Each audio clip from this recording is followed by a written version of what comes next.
This is the Horse Radio Network. This is episode 811 of Horse Tip Daily. A different horse tip, a different equine topic, a different equestrian expert every day. Horse Tip Daily brings the world of equine knowledge to you, one day at a time.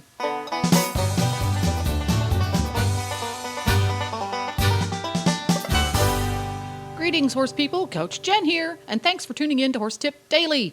Today's tip is an excerpt from the driving radio show, where Dr. Wendy Ying and Glenn the Geek delve into the seemingly dark and dangerous world of dark bumps on your horse.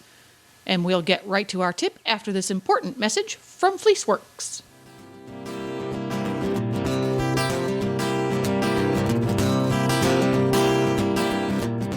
Did you know it's not just your saddle that can cause pressure points on your horse's back? A poorly fitted saddle pad can do your horse harm, too. That's why Fleeceworks developed its exclusive FXK technology. Unlike old-fashioned pad with a hole in the withers, which may or may not lie where your horse's withers are, and features thick double layers right where it shouldn't, FXK is designed expressly to provide your horse protection through his entire top line. And all of Fleeceworks pads are made from pure merino sheepskin and merino sheep's wool to provide a low-bulk pad that offers the best thermal balancing properties available. No matter what discipline you ride, Fleeceworks has a saddle pad for your horse. So ask for Fleeceworks by name at your local tack supplier, or you can find them online at fleeceworks.com. Okay, so Glenn, today we're talking about black skin bumps. Because horses get all kinds of lumps and bumps, and there were too many to talk about in one episode, so I broke it up into black ones and red ones. This is like a very common call that I get because, you'll see this bump and everybody always assumes everything's like cancer. And I'm not saying it's not cancer. There's a lot of different cancers, but there's a lot of different things to do to treat it. So when you see a lump, you need to figure out what it is, and then you need to treat it. And so I'm gonna tell you about easy ways to kind of self-diagnose these bumps and when to call the vet. Okay? Very good. So the first one is a very common one. It's a sarcoid. Have you heard of sarcoids? I've heard of them, don't know exactly what they are. Right. So the sarcoid is it's usually a very superficial black skin nodule that it has different shapes, right? So there's an occult type of sarcoid, and that is just like kind of a flat patch that doesn't have any hair. So you might not even know that's a tumor. You just might think, why doesn't my horse's hair grow back in this area? Because that's just a flattened sarcoid. Then that can turn into something warty. It could be flaky. So the next type is a warty sarcoid. Those sometimes look like melanomas. I'm going to get into melanomas later on, but if you have a non-gray horse that has a black warty growth, it's more probably a sarcoid than a melanoma. Then you have other sarcoids that can be really huge and nodular and break open, because if they grow really fast, they outgrow their blood supply and the skin kind of tears over it, so it can be bloody and yucky. And they can look kind of like proud flesh. And the way that you know that's not a melanoma and it's a sarcoid too is that would be like red and bloody. And then sometimes you have these nodules. This happens on dogs too, although it's not a sarcoid. But you'll get the hair looks totally normal. The hair and skin looks totally normal, but they have this weird lump underneath there. I'm sure you've seen that before. So with sarcoids, those are the different kinds of presentations they can have. And you really, with all lumps and bumps, you want to jump on them before it gets too bad, right? Because if it is a tumor, you want to take that off as soon as possible so you have as much skin to close. With sarcoids, there's a lot of horsemen's ways of treating it and what to do. Most times, they're not very aggressive, so there's not a ton of, people don't jump on treatment right away. But with sarcoids, I really like to treat them immediately when I see them, even if they're little tiny things, because you can treat them with topical treatments and acupuncture, and they're gone before you even notice. Whereas if you just let it get so huge, that it needs surgical debridement, then that's a big issue, and that's a lot harder to deal with. The treatment for that, there's multiple treatments, but I use, of course, a herbal formula and acupuncture. But there's also a very common formula called Xterra mud, and it's a kind of root. It is another herbal formula, and you put it on every day, and it's kind of caustic, and then it makes the tumor grow a little bit big, and then it'll fall off. Of course, if you think you have a sarcoid, you should call the vet and get it really diagnosed. Don't just take my advice on the driving radio show, right? The next type of black bump you might see are warts. Have you ever seen a yearling, like a field full of yearlings, and they all have warts on their nose? Yes, I have. Yes. It's really common at thoroughbred farms or places where they have a lot of breeding. And this is because that's caused by a papillomavirus. And the virus is pretty stable in the environment. So once they get warts, it gets all over the fence posts and the water troughs and the buckets and everything. So it spreads to everybody. And babies are always putting their nose on everything. And then you can see it year after year because it can survive in the environment. This is kind of a self-limiting disease. It usually goes away in 3 to 4 months.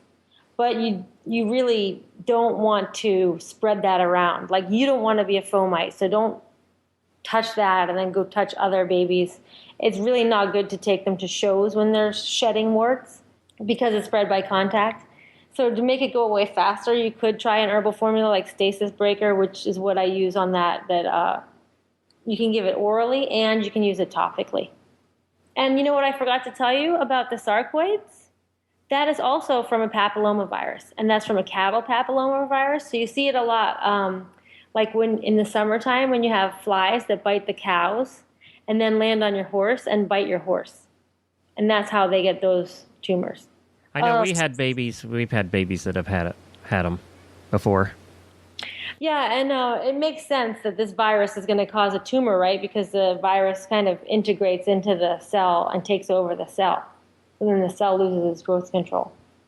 Wait. And something very interesting about warts, this papillomavirus, I get this a lot. People tell me, oh my God, there's something wrong with my horse's ears. I think they have ticks, or I think they have this.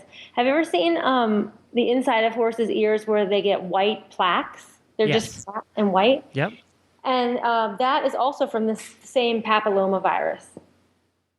So it could mean that they had it as a baby, or it just could be they had picked it up from another baby, but that is one presentation of that same papillomavirus wart thing. And with the oral plaques, I don't do anything. That's just a cosmetic thing. If it does get bad, you can try a topical formula. You know, that usually stays very flat. They lose their, sometimes they can lose their hair around there, and they lose the pigment, but it usually goes away. And then the next kind of black bump is everybody's favorite. It's the melanoma. So one of the things I stress to my clients with melanoma, because, you know, we all know about melanoma in people is a really serious, aggressive disease, right? You've heard of people, they get melanoma and they're dead in 4 months. In horses, it does not progress that quickly. And for many years, we used to think, oh, well, it's a great horse with melanoma. You know, we don't treat that. That's just an incidental finding.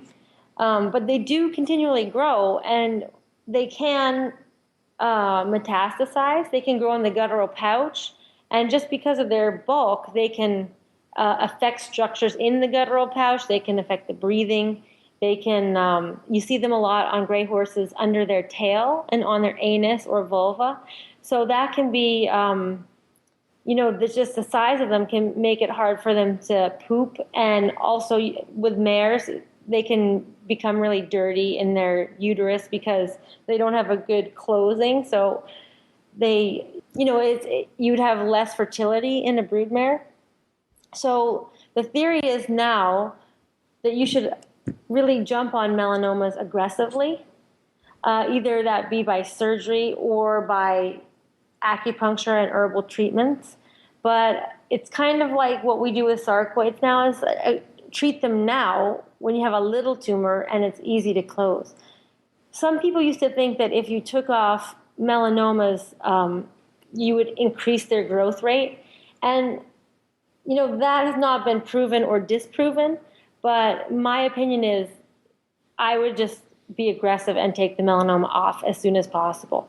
And I'd also consider, if I was looking at a gray horse to buy, when I do a vet check for gray horses, I always point that out. And I used to say, oh, yeah, well, it's incidental finding. But now I make it clear to the people that, yes, this is a form of cancer and it's going to get worse if not treated. So that's kind of a different thing. And it is hard once they get really big, especially like on the tail. The tail skin is very tight, so you don't have skin to close that.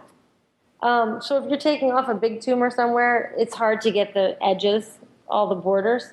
So after that, after the surgical removal, it's very good to follow up with either a topical herbal or they do cisplatin bead implantation, which is very, very successful. So you've seen a lot of melanomas, haven't you, Glenn? Yes, and poor white horses are just, they get the worst end of everything. It's like... They do.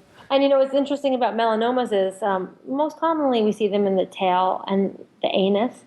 But you can get melanomas in any place that you have pigment. So one of the places that you have pigment is the iris of your eye. Yeah, and the nose. And the nose, yeah. So those are really, those are really serious issues. And like I said, in the guttural pouch, that can be, and you might not even know they have that in there. So I'm not saying don't ever buy a gray horse. That's just something you have to deal with because I love gray horses. I remember I'm dreaming about getting a Lipizan. That's right. You're still dreaming? Yeah, I'm still dreaming about that. But you have to realize that is something that can happen to them. And I have one last little bonus bump that's a fun thing to talk about. A bonus bump? Yeah, bonus bump. You know what the warble fly is? Yes. Have you ever seen one of those? Yes. Okay, that's one of my favorite. I actually really love parasites. You're a sick woman. But the warble fly is one of my favorites because it's actually a cattle grub. And sometimes it can bite a horse. Well, it doesn't bite the horse. It lays eggs on the horse's legs. And they eat it, right? And then the little babies migrate around in there. And they end up underneath the skin. That's why it's called hypoderma. It's an under the skin bug. And the cool thing about it is it lives under there and it makes a little air hole. And every once in a while it pops out. Wait a minute. Let's apologize to everybody that's now thinking about eating any food for the next 2 hours. Okay, go ahead. I know. We should have done a disclaimer. But, these are gross. You're a sick woman. I know, but it's really cool. You have to know about that because they pop out and say hi to you and you want to just die. That's what it is right there. It's like, oh my God, something popped out of that bump. But now the important thing is you don't want to squish it, right? Because your first reaction is, oh, I'm going to squish that. But you don't want to kill it. You need to get it out. Because if you squish it in there, they can have anaphylaxis reaction. They can get a huge, big infection. So yeah, you want to. No, vets just love pulling those out, especially when they're not expecting it and they think it's something else. I know, it's so exciting for a vet. That's one of our favorite things to do. You all are sick. It's better than an abscess. It's better than an abscess because it's actually a worm in there. Ugh, it's gross. All right, next subject. All right. So that's it for bumps. Those are the most common ones you'll see. The hypoderma, you're not going to see that often. Sometimes we have the onchocercas, but they're not as exciting, which is also some kind of a fly that has a larvae that shows up as a bump. But the basic take-home message is if you have a bump, you need to not be afraid of it. You need to assess the situation. And it's always good if, your vet's coming for routine things, say, hey, look, these are some of the bumps I found on my horses, and can you just take a look? And that's a wrap. Watch this space for the alter ego of dark bumps, red bumps, from Dr. Ying coming soon. For more tips on everything from barn care to websites for horse people, you can go to horsetipdaily.com and look for the topics drop-down menu on the left. If you just can't get enough of Dr. Ying and Glenn the Geek, you can listen to them every week at drivingradioshow.com. You can also find more information on horse health at Dr. Ying's website, 5elementsforanimals.com. Don't forget to support our sponsors here on Horse Tip Daily because they make these podcasts possible. Today's podcast has been brought to you through the generous support of Fleeceworks. No matter what discipline you enjoy, Fleeceworks has the saddle pad for you, and you can find them online at fleeceworks.com. The Horse Radio Network and the Horse Radio Network hosts are not responsible for statements of guests or their opinions. Use your own judgment when listening to the tips provided by the experts on Horse Tip Daily.